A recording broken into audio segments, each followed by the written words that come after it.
యేసుక్రీస్తు బిడ్డలంగా ఆయన ఉపదేశం ద్వారా పెంచబడిన వారంగా మనందరి విషయంలో ఒక బాధ్యత ఉంది.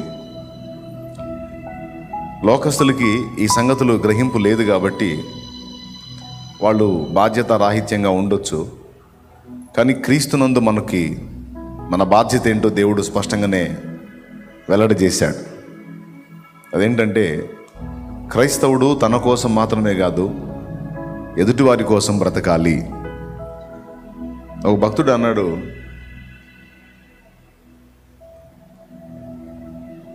ఒక మహనీయుడు, భక్తుడు కాదు మహనీయుడు అన్నాడు, ఒక జ్ఞానవంతుడు,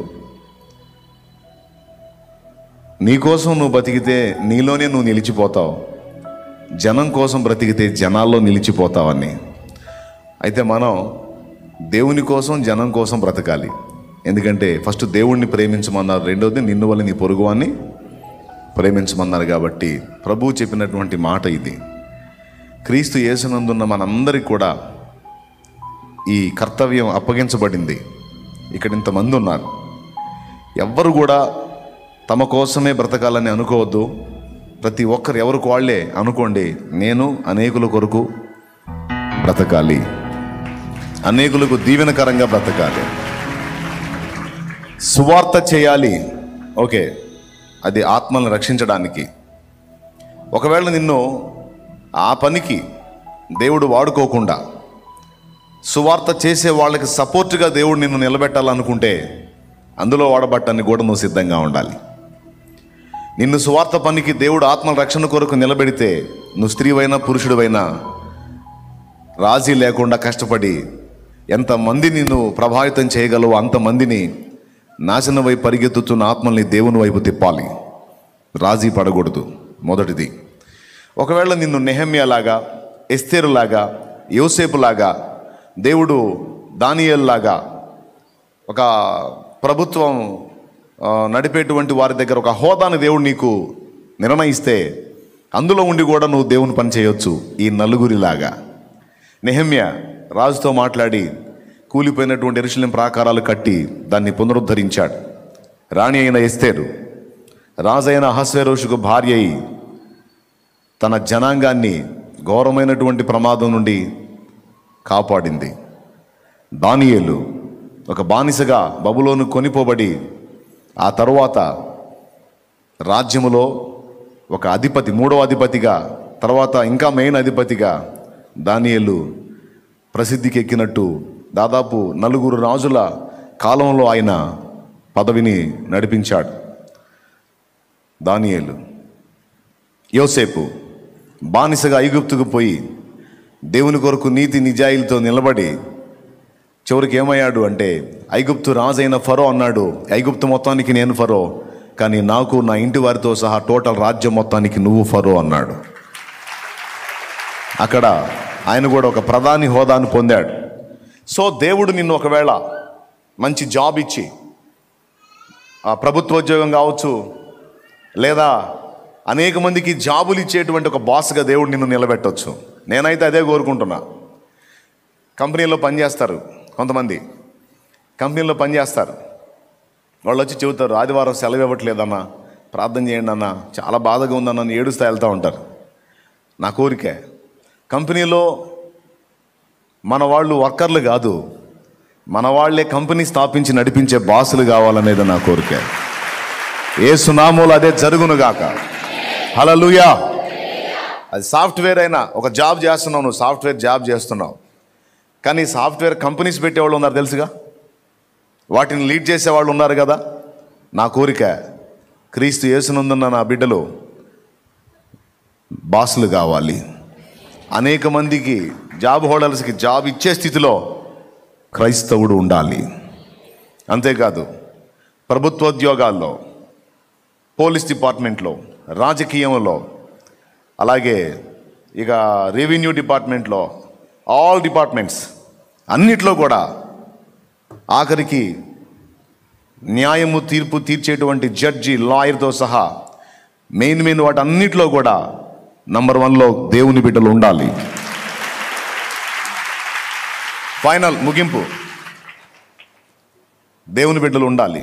ఎందుకంటే సువార్త చేయడానికి మాత్రమే కాదు, అన్యాయం అయిపోతున్నటువంటి సమాజానికి న్యాయం తీర్చడానికి, అనేక మందికి మేలు చేయడానికి క్రీస్తు యేసునందు మీరందరూ కూడా మంచి మంచి హోదాలలో వర్ధిల్లాలని మనస్ఫూర్తిగా కోరుకుంటున్నాను. అంటే క్రైస్తవులేనా, ఇక క్రైస్తవేతరులు వద్దా, వాళ్ళంతా భ్రష్టు పట్టిపోవాలంటే నో నో నో. క్రైస్తవేతరులు అంటే హిందువులు కావచ్చు, ముస్లిమ్స్ కావచ్చు, ఎవరైనప్పటికీ నా దేశంలో ఉన్న ప్రతి పౌరుడు సురక్షితంగా ఉండాలి, సుభిక్షంగా ఉండాలి, వర్ధిల్లాలని మనస్ఫూర్తిగా కోరుకుంటున్నాను. అయితే మన వాళ్ళు ఎందుకు ఆ హోదాలోకి వెళ్ళాలి అని నేను కోరుకుంటున్నానంటే, దేవుని భయం ఉంటుంది కాబట్టి, వాక్యం చేత నడిపించబడతాడు కాబట్టి, ఇతరులు చేసే మేలు కంటే కూడా క్రీస్తు యేసునందున్నవాడు ఒక మంచి హోదాలోకి వెళ్ళినట్లయితే ఇంకా ఎక్కువ న్యాయం చేయగలుగుతాడని నా ఆశ. Praise the Lord. హల్లెలూయా. ఎంతమందికి అర్థమైంది? ఏమర్థమైంది? ఇందాక చిన్నోడు చెప్పాడు, కిరాయి అడగడానికి ఇంటికి వెళ్ళామని. కిరాయిలు వెతుక్కునే పరిస్థితి కాదు దేవుని బిడ్డలు. ఇప్పుడు అంతే కదండి, క్రిస్టియన్ అనగానే లేదని డోర్ వేసేస్తా ఉన్నాడు. నేను క్రిస్టియన్ అండి, హౌస్ ఇస్తారా అంటే లేదండి అని గేట్ వేసుకుని వెళ్ళిపోతూ ఉంటాడు. నా కోరిక దేవుని బిడ్డలో ఒకళ్ళ దగ్గరికి వెళ్ళి మాకు హౌస్ ఇవ్వండి అని అడిగే పరిస్థితి కాదు, అనేక మందికి తలుపులు తెరచి, ఇదిగో ఇటు 3 ఇళ్ళు ఉన్నాయి, ఇటు 3 ఇళ్ళు ఉన్నాయి, రండి ఉండండి అనే స్థాయిలో దేవుని బిడ్డల్ని దేవుడు ఉంచాలని నేను కోరుకుంటున్నాను. హల్లెలూయా. ఇదంతా జరగాలి. క్రైస్తవుడు అనగానే ఊరికి ఆత్మ సంబంధంగా మనం ఇక భౌతికమైనవి ఏమి అడగకూడదు, వేటిని పట్టించుకోకూడదు, ఓన్లీ ఆ పరలోకంలో ఉన్న వాటిని వెతకాలి, అయ్యే చూసుకోవాలంటే ఇక్కడ ఉండడం ఎందుకు, శుభ్రంగా పోతే పోయిద్ది. అంతే కదా, ఇక ఇక్కడ ఉండడం ఎందుకు, శుభ్రంగా పోతే పోయిద్ది. నో, భూమి మీద ఉండాలి కదా కొంతకాలం, దేవుని పని చేయాలి కదా, ఆత్మలకు మేలు చేయాలి కదా. కాబట్టి ఆత్మీయంగా మనుషులకు మేలు చేయటమే కాదు, ఆత్మీయంగా మనం జాగ్రత్త పడటమే కాదు, భౌతికంగా కూడా ఆశీర్వదించబడిన స్థితిలో మనం ఉండాలి. హల్లెలూయా. చదువులో దద్దమ్మలాగా ఉండకూడదు, రాణించాలి. క్లాసు మొత్తం నీ వైపు చూసేటట్టు చదవాలి. యేసు నామములో ఆ శక్తి దేవుడు నీకు ఇచ్చుగాక. క్యారెక్టర్లో కూడా రాజీ ఉండొద్దు. ఎంతవరకు నిజాయితీగా ఉండగలవో తరగతి గదిలో అంతవరకు నిజాయితీని మెయింటైన్ చేయి.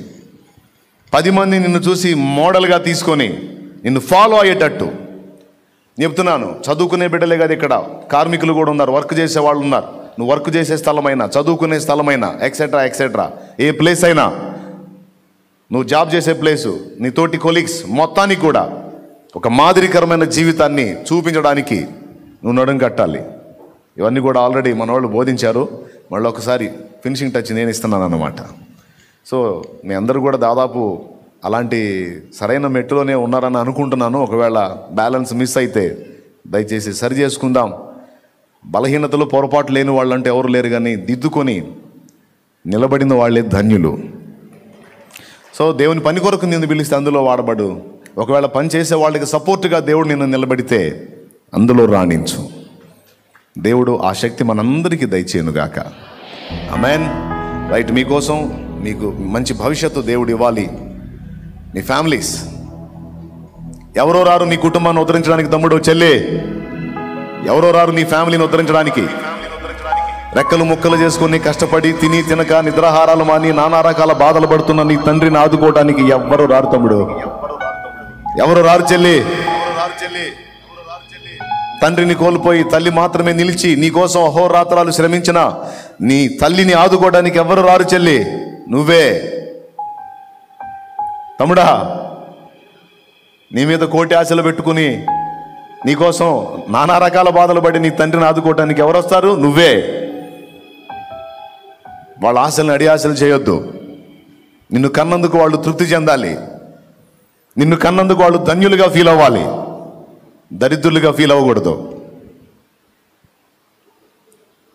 ఒక చిన్న మాట చెప్తా, ఫినిషింగ్ టచ్, ఫైనల్లో. ఒక మహనీయుడు అన్నాడు, నిద్రలో వచ్చేది కళ కాదు, నిద్ర పట్టకుండా చేసేది కళ అన్నాడు. చెల్లి ఏమన్నాడు? నిద్రలో వచ్చేది కల కాదు, నిద్ర పట్టకుండా చేసేది కళ అని. నీ గుండెల్లో ఒక ఆరాటం ఉండాలి. ఎట్లనన్నా నేను నా ఫ్యామిలీని నిలబెట్టుకోవాలి, ఎట్లనన్నా నేను నా ఫ్యామిలీని నిలబెట్టుకోవాలి, నా సమాజాన్ని ప్రభావితం చేయాలి. ఏ భారం అయితే నీ గుండెల్లో నిజంగా ఉంటుందో అది నీకు నిద్ర లేకుండా చేసిద్ది. Praise the Lord. నేను చెప్పాను బిఆర్ అంబేద్కర్ గారి గురించి ఎన్నిసార్లు, ఇందాక కూడా మనోళ్ళు చెప్పారు. ఇంకా మిగిలిన వాళ్ళు చాలామంది ఉంటే అంబేద్కర్ గారి గురించి ఎందుకు చెప్తున్నారంటే, ఆయన బుద్ధిస్ట్ అయితే క్రిస్టియన్స్గా మనం ఆయన గురించి మాట్లాడటం ఏందని ఒకవాడు అంటాడు. బుద్ధిస్ట్ అయితేనేమి, ఇంకొకడైతేనేమి జాతికి మేలుకరంగా నిలిచిన ఒకడు ఖచ్చితంగా మాదిరిగా మనందరికీ ఉన్నాడు. అంతేకాదు మా భారత రాజ్యాంగ రచయిత, దేశభక్తుల్లో ఆయన కూడా ఉన్నాడు కనుక దేశభక్తిని కలిగిన మనందరం కూడా, దైవభక్తితో పాటు దేశభక్తిని కలిగిన మనం తప్పకుండా ఆయన మాదిరిని తీసుకోవడంలో ఎంత మాత్రం తప్పు లేదు.